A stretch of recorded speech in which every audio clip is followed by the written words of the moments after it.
오늘 예수님께서 태어나신 성탄절이잖아요.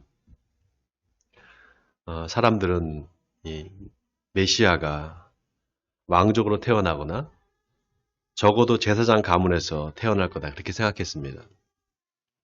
근데 예수님은 가난한 목수의 아들로 태어나셨어요. 우리가 알기로 예수님은 집이 아니라 마구간에서 태어나셨습니다. 또 성경은 아기를 누일 자리가 없어서 강보에 싸서 그 위에 누웠다 이렇게 기록을 하고 있습니다. 여러분 알다시피 구유라는 게 뭡니까? 소나 말이 먹는 여물통이잖아요. 메시아가 그런 모습으로 태어날 거를 누가 알았을까요? 그런데 예수님이 오시기 600년 전에 이사야 선지자가 메시아가 그런 모습으로 세상에 올 거를 예언했습니다. 우리가 전한 것을 누가 믿었느냐? 나 여호와의 팔이 누구에게 나타나느냐? 그는 주 앞에서 자라나기를 연한 순 같고 마른 땅에서 나온 뿌리 같아서 고운 모양도 없고 풍채도 없은즉 우리가 보기에 흠모할 만한 아름다운 것이 없도다. 이사야서 53장 1절에서 2절까지의 말씀입니다. 그동안 선지자들이 메시아가 올 거다. 그런데 아주 연약하고 보잘것없는 모습으로 올 거다. 이렇게 이야기했다는 겁니다. 근데 사람들이 믿지 않았다는 거예요. 우리가 전한 것을 누가 믿었느냐? 전했음에도 불구하고 사람들이 믿지 않았다는 겁니다. 그것뿐이 아닙니다. 이사야는 또 말합니다. 그는 멸시를 받아 사람들에게 버림받았으며 간고를 많이 겪었으며 질고를 아는 자라. 마치 사람들이 그에게서 얼굴을 가리는 것 같이 멸시를 당하였고 우리도 그를 귀히 여기지 아니하였도다. 그는 실로 우리의 질고를 지고 우리의 슬픔을 당하였거늘 우리는 생각하기를 그는 징벌을 받아 하나님께 맞으며 고난을 당한다 하였도다. 그의 찔림은 우리의 허물 때문이요 그가 상함은 우리의 죄악 때문이라. 그가 징계를 받음으로 우리는 평화를 누리고 그가 채찍에 맞음으로 우리는 나음을 받았도다. 이사야는 예수님의 탄생뿐만이 아니라 예수님이 어떻게 고난을 받고 죽을 거를 이미 다 예언했습니다. 여러분, 이게 예수님이 오시기 600년 전의 이야기입니다. 자, 그럼 보세요. 이사야가 이 예언을 하고 난 후에 사람들이 그 예언이 이루어질 거를 믿고 기다리지 않았겠습니까? 여러분 아시다시피 이스라엘이 기원전 586년에 바벨론에 의해서 멸망을 당합니다. 그리고 70년 동안 바벨론의 포로로 잡혀가서 노예 생활을 하거든요. 그리고 잠깐 페르시아 고레스 왕에 의해서 바벨론 포로로 잡혀갔던 사람들이 다시 이스라엘, 예루살렘으로 돌아옵니다. 그러고 나서 또 알렉산더 대왕에 의해서 지배를 받고 또 그 후에 로마 제국에 의해서 아주 그 압제를 당합니다. 그렇게 나라 잃은 백성으로 이스라엘 백성들이 계속 살아갑니다. 그러니까 메시아가 와서 좀 로마 제국을 좀 무찌르고 자기들을 구원해 줄 거를 간절히 기다리지 않았겠습니까? 메시아가 오면 나라를 다시 회복시켜 줄 거야. 우리가 이 지긋지긋한 이 노예 생활에서 좀 벗어날 수 있을 거야. 그렇게 간절히 바라게 됐습니다. 신학에서 이걸 메시아 대망이다 이렇게 말합니다. 메시아를 강하게 아주 간절히 기다리는 그런 마음이 있었던 겁니다. 예수님이 오시기 전에 이 메시아 대망이 최고조에 달해 있었습니다. 근데 정말 아이러니한 거는요. 그렇게 메시아가 오기를 기대하면서도 그 메시아가 어떤 모습으로 세상에 올지에 대해서는 관심이 없었습니다. 메시아는 분명히 올 텐데 그는 고난받는 종으로 올 거야. 이사야가 분명히 예언을 했는데 그리고 그 메시아가 와서 우리를 위해서 십자가를 지고 죽을 거야. 죄를 짊어지고 죽을 거야. 분명히 이야기했는데도 불구하고 사람들이 그의 말에 귀를 기울이지 않았던 겁니다. 성경을 자세히 보지 않았던 거예요. 여러분, 한 가지 놀라운 사실이 뭔지 아세요? 유대인들이 예수를 믿지 않거든요. 지금도 믿지 않습니다. 지금도 그래서 그들은 메시아를 기다립니다. 그런데 한 가지 놀라운 사실이 지금 이스라엘에 메시아닉 주라 그래서 기독교를 개종한 유대인들이 점점 늘어납니다. 이스라엘 인구의 75%가 다 유대교인이거든요. 근데 그 중에 0.3% 정도가 기독교인입니다. 약 3만 명 정도가 된다 그래요. 그러니까 굉장히 많이 늘어나는 거죠. 한 5년 전만 해도 5천 명 정도 수준이었다고 합니다. 근데 지금 3만 명이나 늘어났어요. 그 사람들이 지금도 엄청난 차별을 당합니다. 유대교인들한테 엄청난 차별을 당해요. 근데 이 사람들이 어떻게 그러면 기독교를 개종을 하게 되었는가? 놀랍게도 이 이사야서 53장의 말씀을 읽고 예수님을 믿게 됩니다. 그가 찔림은 우리의 허물 때문이요. 그가 상함은 우리의 죄악 때문이라. 그가 징계를 받음으로 우리는 평화를 누리고 그가 채찍에 맞음으로 우리는 나음을 받도다. 이 말씀의 은혜를 받는 거예요. 아, 이 말씀에 나오는 그가 바로 예수님이구나. 이거를 깨닫게 되는 겁니다. 여러분, 유대교의 신앙교육이 얼마나 철저한가 하면요. 성인이 되기까지 성경을 계속 가르칩니다. 이사야서를 거의 달달 외우게 만들어요. 여러분, 이사야서가 66장까지 있잖아요. 그런데 이 이사야서 53장에 예수님에 대한 이야기가 나오거든요. 바로 메시아가 오는데 그는 고난받는 종의 모습으로 올 거다. 이게 쓰여져 있는데 유대인들이 이 이사야서 53장의 말씀을 읽으면서 자꾸 개종을 하니까 이제 유대인들이 일부러 이 53장을 가르치지 않습니다. 여러분, 성경 66권이 하나님의 말씀이라는 거 믿으십니까? 성경 66권의 말씀이 다 누구에 대한 이야기일까요? 바로 예수님에 대한 이야기입니다.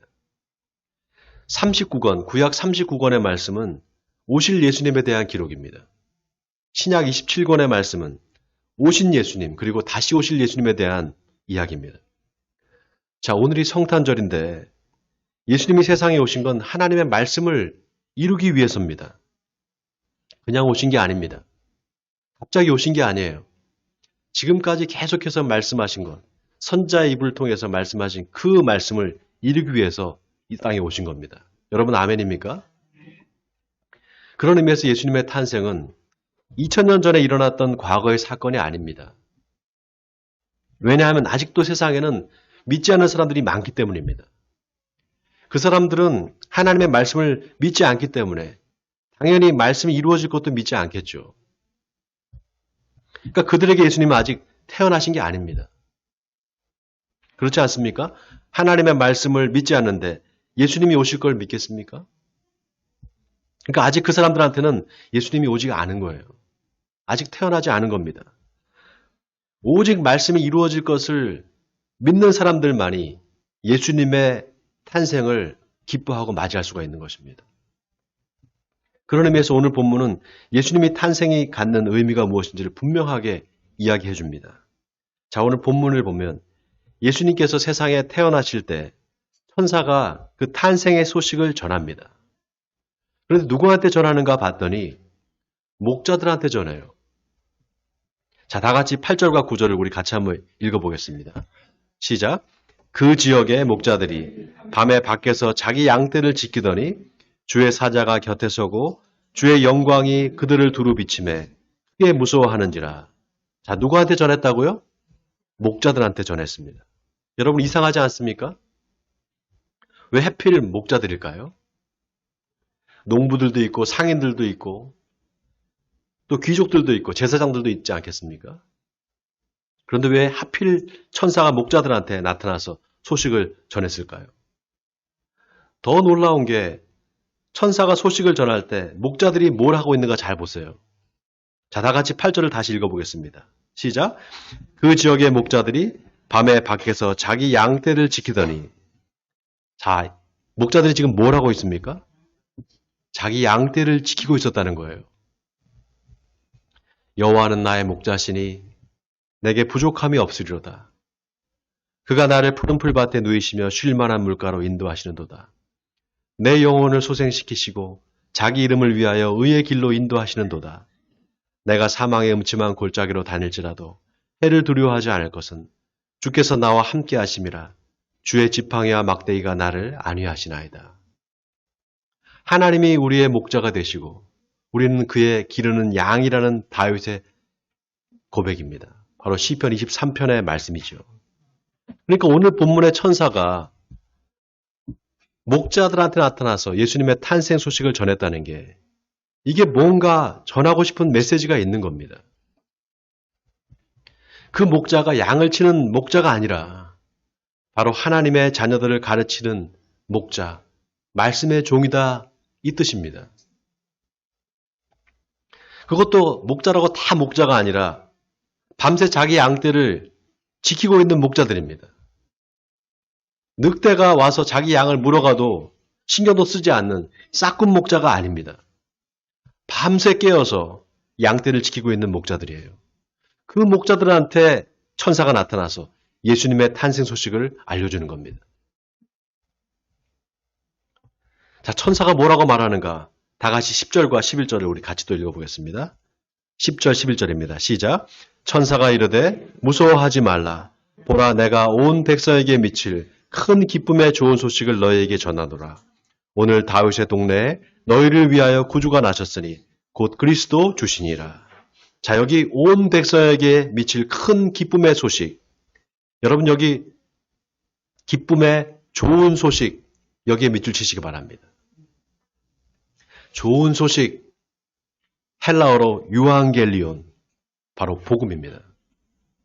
보라, 내가 온 백성에게 미칠 큰 기쁨의 복음을 너희에게 전한다. 바로 오늘 다윗의 동네에 너희를 위하여 구주가 나셨으니 곧 그리스도 주시니라. 자, 메시아가 다윗의 자손으로 올 거를 예언한 선지자도 이사야 선지자입니다. 이사야서 11장 1절입니다. 이새의 줄기에서 한 싹이 나며 그 뿌리에서 한 가지가 나서 결실할 것이요. 그의 위에 여호와의 영, 곧 지혜와 총명의 영이요. 모략과 재능의 영이요. 지식과 여호와를 경외하는 영이 강림하시리니 그가 여호와를 경외함으로 즐거움을 삼을 것이며 그의 눈에 보이는 대로 심판하지 아니하며 그의 귀에 들리는 대로 판단하지 아니하며 공의로 가난한 자를 심판하며 정직으로 세상의 겸손한 자를 판단할 것이며 그의 입에 막대기로 세상을 치며 그의 입술의 기운으로 악인을 죽일 것이며 공의로 그의 허리띠를 삼으며 성실로 그의 몸에 띠를 삼으리라. 이사야 선지자의 예언이 이렇게 지금 이루어지고 있는 겁니다. 이사야 선지자 말대로 바로 오늘 다윗의 동네에 너희를 위하여 구주가 나셨다. 그분이 바로 메시아다. 천사들이 지금 이 소식을 목자들한테 전하고 있는 겁니다. 그러니까 어때요? 하나님의 말씀이 지금 이루어진 겁니다. 누구한테 이루어졌습니까? 바로 자기 양떼를 밤새 지키고 있던, 밤에 잠도 안 자고 지키고 있던 그 목자들의 삶에 하나님의 말씀이 이루어진 겁니다. 바로 말씀이 복음이 되는 순간인 것입니다. 여러분, 하나님의 말씀이 이루어질 걸 믿으십니까? 다른 사람의 삶이 아니라 내 삶에 이루어질 걸 믿으세요? 다른 사람이 아니라 나한테 일어날 걸 믿어야 됩니다. 바라기는 하나님의 말씀이 바로 여러분의 삶에 이루어지길 바랍니다. 그래서 말씀이 복음이 되기를 주님의 이름으로 축원드립니다.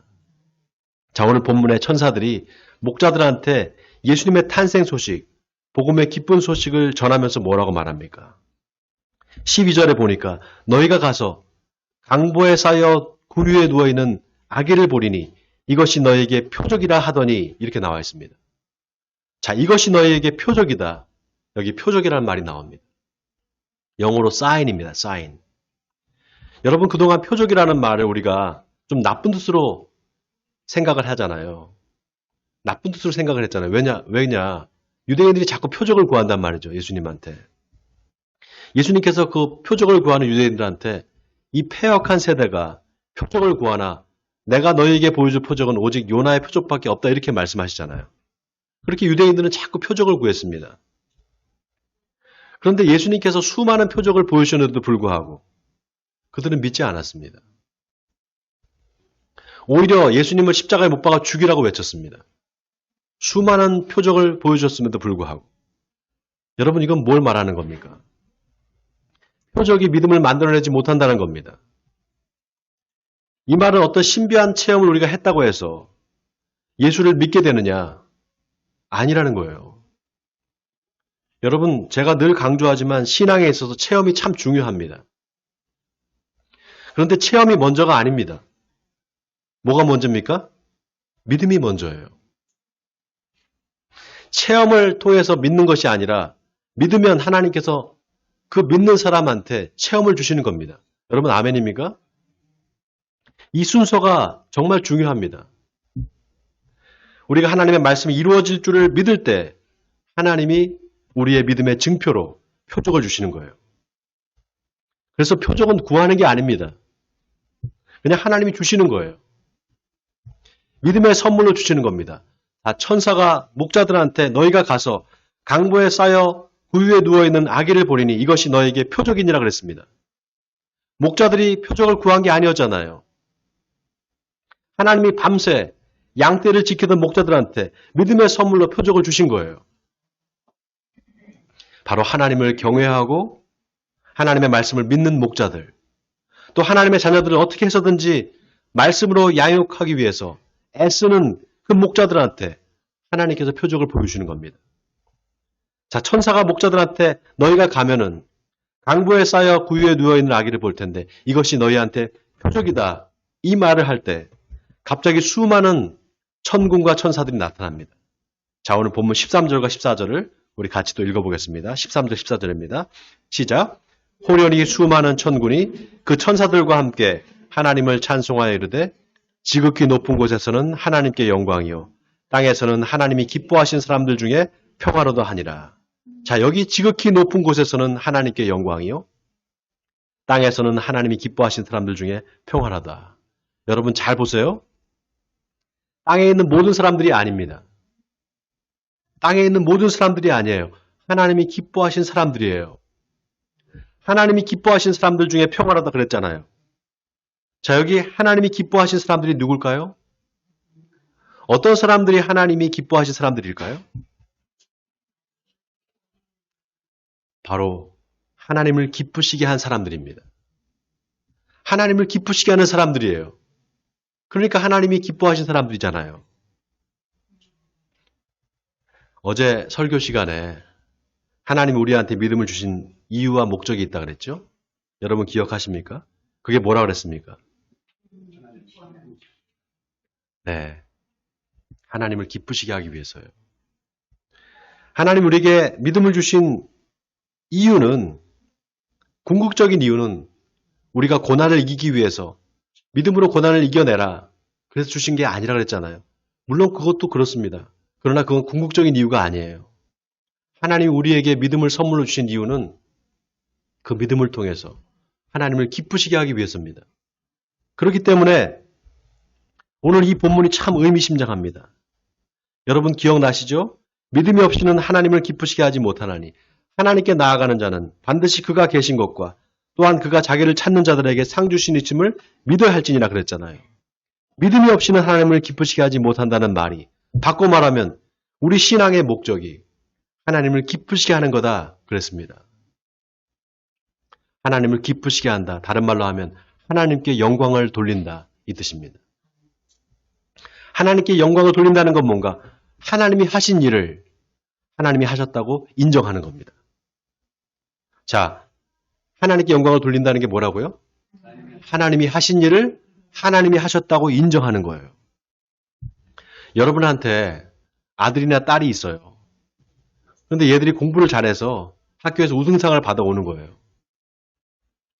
그래서 아빠한테 아빠 나 우등상 받았어 그러면 아빠가 뭐라고 합니까? 야 우리 아들 정말 잘했다 칭찬해 주잖아요. 그때 아들이 다 아빠를 닮아서 그래. 그렇게 얘기한다고 생각해 보세요. 그 아빠가 너무 기분 좋을 것 같지 않아요? 그렇잖아요. 빈말이라도 그렇게 말하면 아빠는 마음이 기쁜 거예요. 제가 아들이 있는데요. 이 녀석이 말썽을 참 많이 피웠어요. 학교 다닐 때. 그런데 한 번씩 저를 감동시킬 때가 있어요. 한 번씩. 언제냐 하면 아빠를 인정해 줄 때예요. 아빠를 인정해 주는 말을 할 때. 사실 제가 뭘 해준 게 있겠어요, 아들한테. 맨날 개척교회 하면서 뭐 용돈을 제대로 줘봤겠습니까? 잘 놀아주지도 못했는데 언젠가 고등학교 때인가요? 갑자기 얘가 아빠가 자랑스럽다는 거예요. 아빠가 자랑스럽다고. 그래서 왜 그랬더니 교회 시작할 때 망할 줄 알았는데 안마하고 잘 끌고 가는 거 보니까 참 존경스럽다는 거예요.